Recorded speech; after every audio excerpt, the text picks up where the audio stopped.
नमस्कार। आज हम एक बहुत ही खास जगह की बात कर रहे हैं, गढ़वाल हिमालय में केदारनाथ। जी। हमारे पास जो जानकारी है वो इसके हजारों साल पुराने इतिहास, कहानियों और जो हाल में हुआ उस पर रोशनी डालती है। बिल्कुल। और ये देखिए, सिर्फ एक तीर्थ नहीं है, शिव जी के 12 ज्योतिर्लिंगों में से एक है ये। हाँ। प्रतिष्ठित चारधाम यात्रा का हिस्सा भी है और पंच केदारों में तो सबसे अहम मानते हैं इसे। अच्छा, और ऊंचाई? करीब 3583 मीटर्स समुद्र तल से। काफी ऊपर। बहुत ऊंचाई पे। हाँ। और केदार नाम का जो अर्थ है वो भी यही है, क्षेत्र का स्वामी। सही। और जो सबसे ज्यादा सुनने में आता है वो है इसकी पौराणिक कथाएं, महाभारत से जुड़ाव, है ना, पांडवों वाली कहानी। हाँ हाँ, वो कहानी तो बहुत प्रचलित है। स्त्रोतों में भी इसका जिक्र है। कहते हैं कि कुरुक्षेत्र युद्ध हुआ, उसके बाद पांडव गोत्र हत्या का पाप लगा था उन पर, तो उससे मुक्ति के लिए शिवजी के दर्शन करना चाहते थे। अच्छा। पर शिवजी उनसे मिलना नहीं चाहते थे, नाराज थे।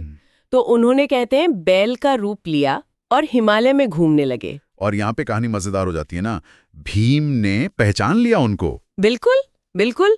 और जैसे ही भीम ने पकड़ने की कोशिश की, वो बैल रूपी शिव जमीन में धंसने लगे। ओह। तो भीम ने झट से उनकी पीठ, जो कुबड़ होता है ना बैल का, वो पकड़ लिया। हाँ। वही कुबड़ वाला हिस्सा आज केदारनाथ में पूजा जाता है। और शरीर के जो बाकी हिस्से थे वो 4 और जगहों पर प्रकट हुए। उन्हीं को मिला के पंच केदार कहते हैं। अच्छा। तो ये 5 जगह हुई। केदारनाथ, जहाँ कुबड़ है जी। फिर रुद्रनाथ में मुख, तुंगनाथ में बाहु यानी भुजाएं, हाँ। मध्य महेश्वर में नाभि और कल्पेश्वर में जटाएं। अच्छा। और इन सब में केदारनाथ ही सबसे प्रमुख है, जैसा आपने बताया। जी हाँ, केदारनाथ सबसे प्रमुख है। अब ये मंदिर बना कब, इसके बारे में क्या जानकारी है? देखिए, माना तो यही जाता है कि जो मूल ढांचा था वो पांडवों ने ही बनवाया था। बहुत पुराना। लेकिन आज जो हम भव्य मंदिर देखते हैं, उसके बारे में कहा जाता है कि 8वीं सदी में आदि शंकराचार्य ने इसका पुनर्निर्माण करवाया। आदि शंकराचार्य ने? अच्छा जी। और कुछ दस्तावेज ये भी कहते हैं कि ये सिर्फ मंदिर ठीक कराना नहीं था, बल्कि उस वक्त शैव मत को एक तरह से संगठित करने का भी प्रयास था।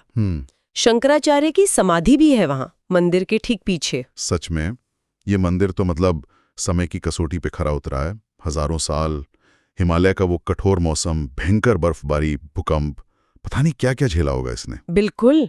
और वहां पहुंचना भी तो देखिए कोई आसान काम नहीं है। वो 18 किलोमीटर की मुश्किल चढ़ाई। सही कहा, भक्तों की आस्था का प्रमाण है वो। हाँ, और शायद आस्था की सबसे बड़ी परीक्षा वो 2013 में हुई।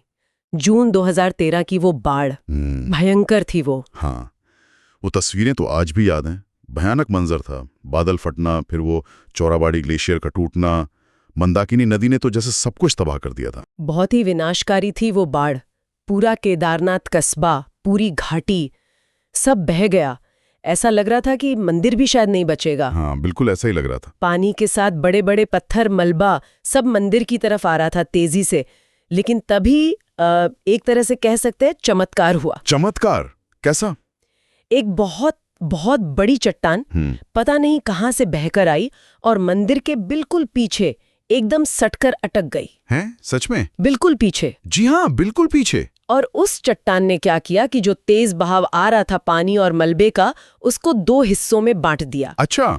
पानी मंदिर के दोनों तरफ से निकल गया। हाँ। दोनों तरफ से बह गया और मुख्य मंदिर बच गया। आज भी लोग उस चट्टान को भीमशिला कहते हैं। भीमशिला? वाह। और मानते हैं कि ये भगवान शिव का ही चमत्कार था। उन्हें खुद अपने धाम की रक्षा की। ये घटना तो लोगों की आस्था को और भी गहरा करती है। हाँ, सर्दियों में जब बहुत ज्यादा बर्फ गिरती है तो मंदिर के कपाट बंद कर दिए जाते हैं। फिर पूजा कैसे होती है? भगवान केदारनाथ की जो चल विग्रह उत्सव डोली है, उसे पास में ही ऊखी मठ जगह है, वहां ओंकारेश्वर मंदिर ले जाया जाता है। अच्छा, ऊखी मठ? जी। और फिर अगले 6 महीने पूजा वहीं पर होती है। तो केदारनाथ सिर्फ एक मंदिर नहीं है, ये तो इतिहास, पौराणिक कथाओं, प्रकृति की प्रचंड शक्ति और अटूट आस्था का जीता जागता संगम है। बिल्कुल। 12 ज्योतिर्लिंग, 4 धाम, पंच केदार का प्रमुख स्थल और 2013 की उस भयानक आपदा का साक्षी भी। हाँ। और देखिए, हर साल लाखों लोग इतनी मुश्किलों के बाद भी वहां दर्शन के लिए जाते हैं, मोक्ष की कामना लेकर। सही। ये जगह हमें सोचने पे मजबूर करती है कि प्रकृति की शक्ति ज्यादा बड़ी है या फिर इंसान का विश्वास। बिल्कुल। और इसी सोच के साथ एक सवाल हम भी छोड़ जाते हैं। हजारों साल की प्राकृतिक आपदाओं और 2013 के उस महाविनाश के बाद भी ये प्राचीन ढांचा जो खड़ा है ना, क्या ये सिर्फ उस समय की बेहतरीन इंजीनियरिंग या वास्तुकला का कमाल है,